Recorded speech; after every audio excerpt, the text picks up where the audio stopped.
We give much respect to our military and armed forces. We hold our soldiers in the highest regard. We celebrate them, respect them, honor them. Children look up to uniformed military members and love to emulate them. Military uniformed officers are pillars of high standards and bravery in our society and community. But no one is perfect. Everyone makes mistakes, especially when stakes are high, and the pressure is even higher. To err is human, and with that in mind, here are 10 of the worst military battle mistakes in history.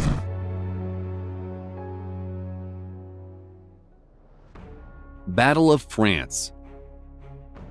The French armed forces are currently the largest in the European Union, and throughout the years, the French military has been successful and impressive, including in conflicts like the 100 Days War, the American Revolution, and World War I. However, the Battle of France during World War II was not exactly France's finest moment. In 1940, the French military was aware that German forces were planning an invasion. The French attempted to prepare for this invasion using training efforts, modern weapons, and equipment. As well thought out as that strategy may have been, the French made two major assumptions. Those two assumptions would eventually be the cause of their downfall in the battle with the Germans. First, there was a geographical terrain challenge the French considered to be a deterrent for the German army, and that they wouldn't be able to get through the bunker-fortified Maginot Line. The only way through was the Ardennes Forest, a region of extensive forest area which contained rough terrain, with rolling hills and ridges. The challenging landscape would have prevented an invasion through there, or so the French thought. The second mistaken assumption was that Belgium would not fall to German troops for weeks or even months, giving the French much more time to mobilize. However, the German tanks had no trouble rolling right through the Ardennes forest with their sophisticated gear, and Belgium fell to the Germans within days instead of weeks or months. Even though the French armed forces had more modern equipment and more manpower, they fell to the German army in only 46 days because of these two blunders. 2 million troops were taken as prisoners, and thousands of tanks and aircraft were destroyed or seized. Most of France was then under Germany's control. Battle of Midway. The Battle of Midway Islands was planned by the Japanese to be a follow-up strike to Pearl Harbor. It was meant to be an ambush 6 months after Pearl Harbor's attack to achieve Japan's goal of removing the United States from power in the Pacific. Japan had hoped to lure the US forces into a battle that the Americans would think they could win, and then surprise them with more forces than America may have anticipated. Japan planned to wipe out much of the US's carrier ships and aircraft. However, the United States was a step ahead of Japan. The US Navy had cracked the Japanese communication codes using sophisticated de-encryption techniques. The attack location and time were deciphered, and American forces set an ambush for the Japanese and intercepted the attack. Japanese aircraft were outnumbered by the US, and they lost almost 250 planes in the fight. They also lost 3 aircraft carriers, while the US lost only 1. This significant battle win for the US in World War II tipped the balance of power in the Pacific. Battle of Stalingrad. The German army made several mistaken assumptions about the Soviet Union and its people. Germans believed that the Soviets were racially inferior to them and that they would fail to defend themselves. The Germans also assumed that the Soviets were not coordinated or organized, and that their system would immediately crumble at the first assault by the Germans. But as we know, racism and assumptions are not viable strategies for battle, or for anything for that matter. The Soviets put up an impressive fight against the German invasion. They fought for every foot of territory that the Germans attempted to take. Stalingrad was significant because it was one of the Soviet Union's biggest industrial cities. The Soviets knew that the Germans would be at a disadvantage, fighting in harsh winter conditions they weren't accustomed to. The Germans lost about 800,000 out of 1 million troops they sent to Stalingrad. Even though the Soviets actually lost more men, they battled hard against the Germans and depleted their supplies of food and ammunition, forcing them to retreat backward.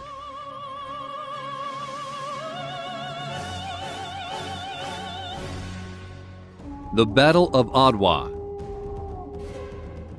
How does a poor African nation triumph over a European superpower? At the time, in 1896, it seemed almost easy because of two key mistakes by the invading party. Africa had been carved up among European powers. The Kingdom of Italy had already acquired 2 African territories, but had intended to improve its position in the African continent by conquering Ethiopia, which was neighboring the territory they already controlled. However, the Italian army was vastly outnumbered by the Ethiopians. Underestimating Ethiopia's population was a simple mistake that could have easily been avoided. Additionally, the Italians were underprepared with inadequate maps, old model guns, poor communication equipment. To make matters worse, they were not properly outfitted with footwear for the rocky ground in Ethiopia. Ethiopia easily defeated the Italians and thusly gained their independence as a state. As if that wasn't good enough news, when Italy had retreated, they just abandoned all their military equipment. Even though it was out-of-date equipment, all that gear was a big gain for the Ethiopians. Retreat from Moscow. Napoleon Bonaparte was a French military leader who rose to prominence during the French Revolution. Napoleon led several successful battles during the French Revolutionary Wars, including the 100 Days War. He was Emperor of France for 10 years, from 1804 to 1814. In 1812, he led an army on a mission to invade Russia. Almost 700,000 men, made up of the French and their allies, fought against Russia. Russia put up a tough fight, but Napoleon and his army eventually captured Moscow. The Russians would not be defeated, however, and they refused to succumb to the French army. Napoleon and his men were short on supplies, so they retreated at his direction. He chose to return the same way they had come, but there was no food nor shelter to be found. Even worse, the French army was not prepared for the bitter Russian winter weather. Without adequate clothing, the malnourished soldiers suffered from frostbite and sickness. In their weakened state, Russian raids were easily won. Half of Napoleon's men perished on their way out of Russia. Another 100,000 were captured, and many more were too sick or too injured for service. By advancing too far, choosing the wrong route back, and being underprepared, Napoleon lost his army in one of the biggest battle mistakes in history. Operation Barbarossa. Operation Barbarossa was the code name for the German invasion of the Soviet Union in 1941. The operation was part of Nazi Germany's ideological goals to conquer and take over the Soviet Union. The intent was to seize the oil resources and the agricultural offerings of the Soviet Union, and then to use its people, the Slavs, Polish, and Russians, as slaves. Hitler ordered the invasion of Russia, but he was impatient and the invasion was poorly timed. As he ordered his troops to head deeper into Russian territory, the worst enemy arrived: the Russian winter. Snow, ice, and below freezing temperatures not only slowed down the troops, but also rendered the equipment and weapons useless. The Russians, however, were accustomed to fighting in the winter, and they successfully beat back the Germans. Battle of Waterloo. It all began on June 18, 1815. Napoleon had a major decision to make while leading his troops into battle. He was leading a fight for Waterloo, which is part of present-day Belgium, but at the time was part of the Netherlands. The battle was fought between Napoleon's French army and Allied forces consisting of British, Dutch, Belgian, and German soldiers. However, the Prussian army would join the battle on the side of the British army. Napoleon knew his army would have not been able to defeat both the British and the Prussian armies together. 2 days prior to Waterloo, Napoleon had won another battle. His cavalry and infantry were tired, and on top of that, it had rained the night before. Napoleon faced the dilemma of making a tough decision. Would he trudge his troops through the mud and further tire them out just prior to the battle? Or would he wait a day so the troops could rest and the ground could dry out? Waiting one more day, however, meant risking the arrival of the Prussian army to reinforce the British army. Napoleon's decision cost him the battle and eventually the war. After the loss at Waterloo, Napoleon never managed to regroup. The battle marked the end of the Napoleonic Wars, which took the lives of 5 million people. Battle of Little Bighorn. Lieutenant Colonel George Custer was an Army officer and cavalry commander in the American Civil War and the American Indian Wars. He had been dubbed the Boy General because of his early success in battle as a young man and had been promoted through the ranks to general before the age of 25. The Battle of Little Bighorn was fought in June of 1876 in what is now Montana. The battle was led by Custer against the Northern Plain Indians, led by Sitting Bull, to take over the land. Custer decided to launch the attack on the tribes from several different directions to catch them by surprise, not giving them any time for any sort of organized formation. 647 troops attacked the tribesmen along the Little Bighorn River. However, the tribes knew that Custer was approaching, and they were waiting. The battle was over in 24 hours. All 647 troops were killed, and Custer not only lost the battle, but also his life. The battle is often called Custer's Last Stand, and legend has it that the sole survivor of the battle was a lone horse. Battle of Isandlwana. The Battle of Isandlwana was the first major battle between the British Empire and the Zulu Kingdom of South Africa when Britain was attempting a claim to South African territories.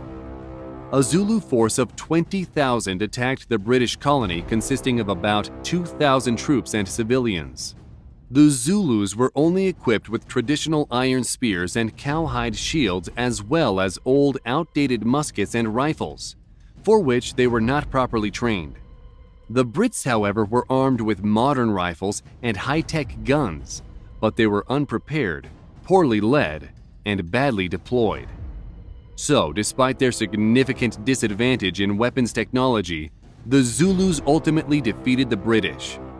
Not only did they outnumber the British by 100 to 1, but they all but wiped out the entire British army of 2,000 men, while they only lost about half that number of their own warriors. Two primary mistakes on the part of the British are to blame for their major defeat. One was their lack of organization once they learned of the impending Zulu attack. The other was their lack of effort to conceal their location. The Zulus, who were thought to be unsophisticated, did just the opposite and made a very successful effort to conceal their location until they were within a few hours of striking distance of the enemy. The significant Zulu victory at Isandlwana forced the main British forces out of Zululand.